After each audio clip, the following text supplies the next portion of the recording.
ಸಾಕ್ಷಿ ಸಮೇತ ಅವ್ರು ಸಿಕ್ಕೊಂಡ್ಬಿಟ್ಟು ಬಂದಿದ್ದಾರೆ.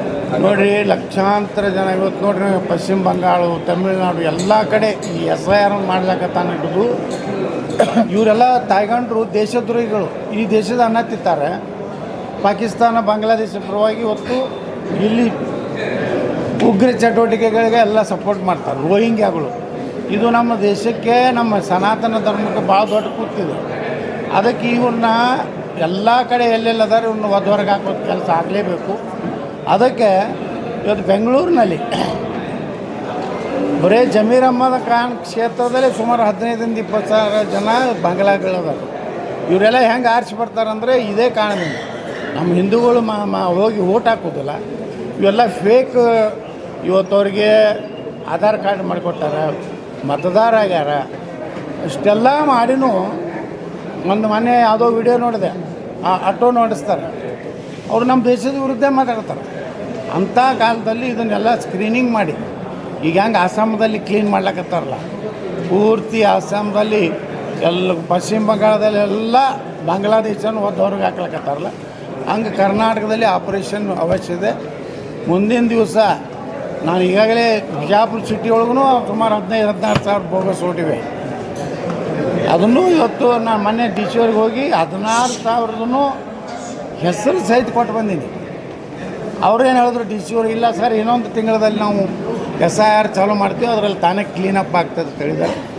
ನಾ ಈ ಬಿಜಾಪುರ ನಾಗರಿಕರಿಗೂ ವಿನಂತಿ ಮಾಡ್ಕೊತೀನಿ, ನಿಮ್ಗೆ ಸಂಶಯಾಸ್ಪದ ಯಾವುದೇ ವ್ಯಕ್ತಿಗಳು ಮನೆ ಬಾಡಿಗೆಗೆ ಬಂದರೆ, ಅಲ್ಲಿ ಅಡ್ಡಾಡ್ತಾ ಇದ್ದರೆ, ಅವ್ರು ಯಾವುದಾದ್ರೂ ದೇಶ ವಿರೋಧಿ ಚಟುವಟಿಕೆ ಮಾಡ್ತಾಯಿದ್ರೆ, ನಮ್ಮ ದೇವಸ್ಥಾನಗಳ ಮೇಲೆ ಏನಾದರೂ ಅವರು ಮುಂದಿನ ದಿವಸಗಳಲ್ಲಿ ಪ್ಲ್ಯಾನ್ ಇಟ್ಟು, ಯಾಕಂದ್ರೆ ಮೊನ್ನೆ ಹೋದ ವರ್ಷ ನಮ್ಮ ಗಣಪತಿ ಸರ್ಕಲ್ನಲ್ಲಿ ಉದ್ದೇಶಪೂರ್ವಕ ಕಲ್ವಿಗೆ ಅಂಥದ್ದು ಮಾಡಿದ್ರು.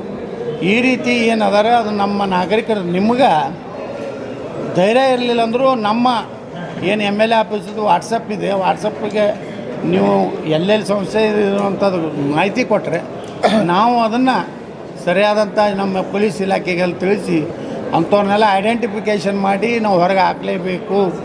ಹಾಕದೇ ಇದ್ದರೆ ಭಾರತ ಉಳಿಲಿಕ್ಕೆ ಸಾಧ್ಯ ಇಲ್ಲ. ಅಂಥ ಒಂದು ಭಯಾನಕ ಪರಿಸ್ಥಿತಿ ಇವತ್ತು ದಿಲ್ಲಿಯಲ್ಲಿ ನೋಡ್ತಾ ಇದ್ದೀವಿ, ಕಲ್ಕತ್ತಾದಲ್ಲಿ ನೋಡ್ತಾ ಇದ್ದೀವಿ. ಇವತ್ತು ಬಿಜಾಪುರನೂ ದೂರಿಲ್ಲ. ಅದಕ್ಕೆ ನಾವು ವಿನಂತಿ ಮಾಡ್ಕೋತೀವಿ. ಸರಿ, ಅದು ಕಾರ್ಯಕರ್ತರನ್ನೇ ಅರೆಸ್ಟ್ ಮಾಡ್ಕೊಂಡು ಹೋಗಿದ್ದಾರೆ ಸರ್, ಹಿಂದೂ ಜಾಗರಣ ವೇದಿಕೆ. ಇದು ಪಾಕಿಸ್ತಾನ ಸರ್ಕಾರ ಐತ್ರಿ, ಕರ್ನಾಟಕದಾಗ ಇದ್ದಿದ್ದು. ಅವ್ರಿಗೆ ಬರೀ ಅವರು ಅಟ್ಟೆ ಹುಟ್ಟಬೇಕಾಗ್ಯಾವ. ಆ ಜಾಗರಣ ವೇದಿಕೆದವ್ರು ಇದಕ್ಕೆ ನೋಡ್ರಿ, ಸುಮ್ಮನೆ ಕೇಸ್ ಹಾಕೋದು, ತೊಂದರೆ ಕೊಡೋದು ಸರ್ಕಾರದ ಒತ್ತಡದ ಮೇಲೆ. ಆ ಕೆಲಸ ಈ ಸರ್ಕಾರಕ್ಕೆ ಭಯ ಇದೆ. ಈಗ ಪಶ್ಚಿಮ ಬಂಗಾಳದಲ್ಲಿ ಹೆಂಗೆ ಮಮತಾ ಬ್ಯಾನರ್ಜಿ ಹುಚ್ಚಿಡ್ದಂಗೆ ಮಾಡಕತ್ತಾಳೆ ನೋಡ್ರಿ. ED ಅವ್ರ ಮ್ಯಾಗ ಅಟ್ಯಾಕ್ ಮಾಡೋದು, ಪೊಲೀಸರ ಮ್ಯಾಗ ಅಟ್ಯಾಕ್ ಮಾಡೋದು, ತಾನೇ ಓಡೋಗಿ ಫೈಲ್ ತೊಗೊಂಡು ಓಡೋಗೋದು, ಇವೆಲ್ಲ ಮಾಡಿ ದೇಶದ ಜನರೋಡ ಮೋಸ ಮಾಡ್ಲಕತ್ತಾರೆ ತಮ್ಮ ಮತದ ಸಲುವಾಗಿ. ಈಗ ಬಾಂಗ್ಲಾದಲ್ಲಿ ಏನು ನಮ್ಮ ಹಿಂದೂಗಳ ಒಂದು ಕೊಲೆ ಸುಡ್ಲಾಕತ್ತಾರೆ, ದಿನಾನೂ ಒಂದು ಹತ್ಯೆ ಆಗ್ಲಾಕತ್ತದ. ಬರೇ ಮಾಧ್ಯಮಗಳಲ್ಲಿ ಕಡಿಮೆ ಬರ್ತದೆ. ಆದರೆ ಇದನ್ನೆಲ್ಲ ನೋಡಿದ ಮ್ಯಾಗ ನಾವು ಜಾಗೃತಿ ಆಗದೇ ಇದ್ದರೆ, ಬಾಂಗ್ಲಾದೇಶಿಯವರು ರೋಹಿಂಗ್ಯಾಗಳಂದ್ರೆ ಇಡೀ ಜಗತ್ತಿನಾಗ ಅತ್ಯಂತ ನೀಚ ವರ್ಗದು. ಅವ್ರು ಎಲ್ಲದಕ್ಕೂ ಹೆಸರಿಲ್ಲ ರೋಹಿಂಗ್ಯಾಗಳು. ಅದಕ್ಕೇ ಅಲ್ಲಿ ಬರ್ಮಾದಲ್ಲಿ ಅಲ್ಲಿ ಒಬ್ಬ ಬೌದ್ಧ ಭಿಕ್ಷುಕ ಅವ ಇಡೀ ಕಿತ್ತಿವನ್ನು ಹೊಡೆದು ಹೊರಗೆ ಹಾಕದ. ಈಗ ಅವರೇ ಬಂದು ರೋಹಿಂಗ್ಯಾಗಳೇ ಬಂದು ಇಲ್ಲಿ ಜಗಳನ ಮಾಡ್ತಾರೆ. ಇವತ್ತು ಜಮ್ಮು ಕಾಶ್ಮೀರ್ನಲ್ಲಿನೂ ಅವರೇ ಇದ್ದಾರೆ ಲಕ್ಷಾಂತರ. ಇವ್ರು ಏನು ಮಾಡ್ತಾರೆ, ಇವ್ರನ್ನೆಲ್ಲ ಕರ್ಸ್ಕೋತಾರೆ. ಮತ್ತು ನಮ್ಮ ದುರ್ದೈವ ಅಂದ್ರೆ, ನಮ್ಮ ಜನರದ್ದು ಒಂದು ದುರ್ದೈವ ಏನಂದ್ರೆ, ಅವ್ರಿಗೆ ಕಡಿಮೆ ಪಗಾರನಾಗ ಸಿಗ್ತಾರೆ ಅನ್ನೋದು ಒಂದು ಐತಿ.